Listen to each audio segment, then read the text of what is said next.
طالبانو ورونو یو سړی تیر سوی دنیا کې ارخمیدس ورته وایي دنیا کې علم د لامبو بازي او د کشتیو دا قاعده چې چا جوړه کړې دې سړي ته ارخمیدس وایي دا داسې چل و یو بادشاه و سرقوسه نومېده سرقوسه د یو ماهر سړي ته هغه ورکړه سره زر ورکړه ویې له دې نه ماته تاج جوړ کړه دی لاړ تاج ورته جوړ کړه تاج چې ورته جوړ کړه دا چا ورته ویلي ول چې دا سړی خیانت کوي هغه سیاغ دا زرګر نو دا چې سره زر یې ورکول دا یې وتلل هغه ته یې څه واروړل نو هغه له دې نه تاج جوړ کړه خو وزن یې همدغومره وزن و چې ده کوم سره زر ورکړي خو خیانت یې پکې کړی و له هغې سره یې نور شیان ګډ کړي ول سره زر یې ځان ته یو څه پکې غلي کړي ول نو چې کله دا بادشاه خبر سو نو ویلې چې وزن یې هماغه وزن ده چې ما سرو زر ورکړي ول خو هغه کې څه مشکل سته ما ته ښکاري چې اصلي نه دي یو څه غش و خیانت یې پکې کړی نو بیا یې ارخمیدس ته وویلې دا د هغه زمانې حکیم و اسلام نه مخکینۍ خبر د طالبانو ده نو ارخمیدس ته یې ویلې چې ته دا معلومات وکړه نو هغه ویلې چې دا به زه څنګه معلوم کړم یو ورځ ارخمیدس لمبل اوبو کې چې دا لمبل یو دم ورته معلوم سو چې دا زه ولې هغه یم اوبو کې سپک یم وزن مې سپک دی دغسې سړی دروند دی اوبو کې وزن سپک سي بس یو دم یې رامنډه کړه طالبانو چغې وهلې وجدتها کوڅو کې وجدتها پیدا مې کړه پیدا مې کړه په دې قاعده باندې طالبانو اوس دا قاعده ده را پیدا کړله ګوره طالبانو ورونو یو جسم راواخله هغه جسم په اندازه باندې اوبه راواخله بې سره وتله اوبه درندېږي که دا جسم درندېږي مثلا دا موبایل ده همدومره څوک راواخله چې همدومره طول وي همدومره عرض وي همدومره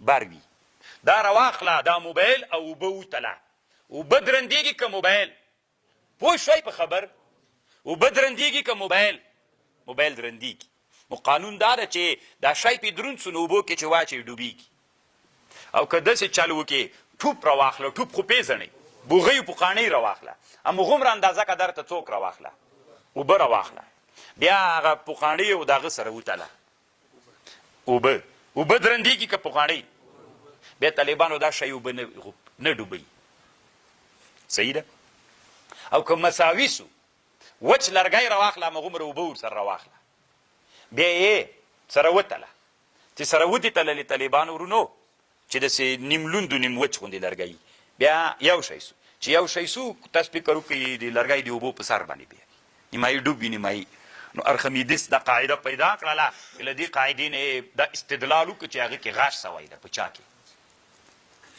په سرو زرو کې غش و خیانت سوی ده همدې قاعدې په بنا باندې دا ورته معلومه کړله سره زر یې همغومره هغه کړل چې څومره ده او څومره یې وزن بیا کمیږي نو معلومات یې ځان ته وکړه ویخلق ما لا تعلمون الله په آینده کې داسې شی بیا طالبانو همدې بنا باندې دا کښتۍ په همدې بنا جوړه سوې ده خبر پوهېږي دا کښتۍ په همدې باندې جوړه سوې ده ولې طالبانو ورونو هر حیوان اوبو ته چې ور ودانګي لامبو یې فطري زده ده تاسې کله دا ویډیوګانې که لیدلي هم دغسې لیدلي سپی اوبو ته ور واچوي خوا ته ترې وځي څومره چې ډېرې اوبه وي وځي که نه وځي اس ترې وځي غوا ترې وځي د حیواناتو ټوله فطري لامبو زده ده دا علت دا ده طالبانو ورونو کله چې اوبو ته حیوانات ور وغورځېږي نو سر یې څوک ده سپک سر یې سپک ده طالبانو د نورو حیواناتو سر سپک ده په اوبو کې سر جګ نیسي سر یې چې جګ ونی او اخوا ته تېرېدلی سي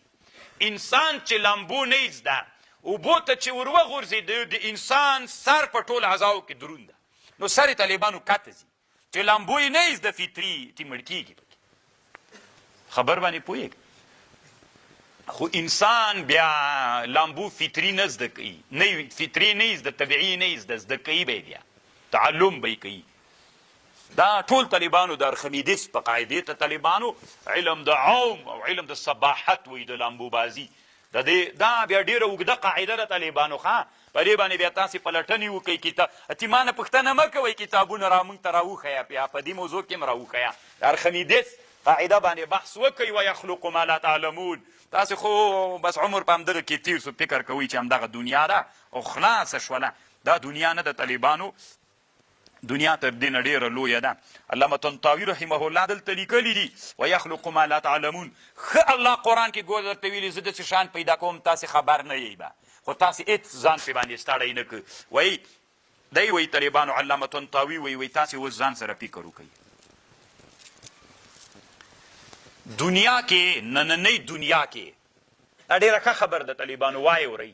کیدای سي تاسې خپلو وطنو ته لاړ شئ بیا به دا خبره ضرور خپلو استادانو ملیانو ته کوئ چې د ویلې چې الفاظو کې ډېر وخت مه تېروئ.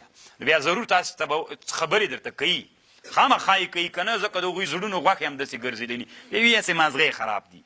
نو طالبانو زه تاسې نه پوښتنه کوم نن عصر کې تاسې راځئ په دنیا کې ډېر شاعران دي. چا دي؟ کفري نړۍ ډېر شاعران لري که اسلامي نړۍ ډېر شاعران لري؟ په دې به یو بحث وکړو. طالبانو کوم شاعران چې اسلامي امت درلودلي دي په ټوله دنیا کې هغسې شاعران نسته ده. دومره نادر شاعران په چا کې تیر سوي؟ په اسلامي امت کې تیر سوي دي. خو دا خادمان د لفظ ول که د معنا؟ د لفظ ول. مقصد طالبانو لفظ وي که معنا؟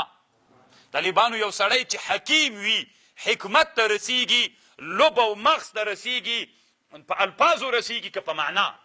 په معنا باندې طالبانو ورونو لا ته معنا ته. او دا لباس ده.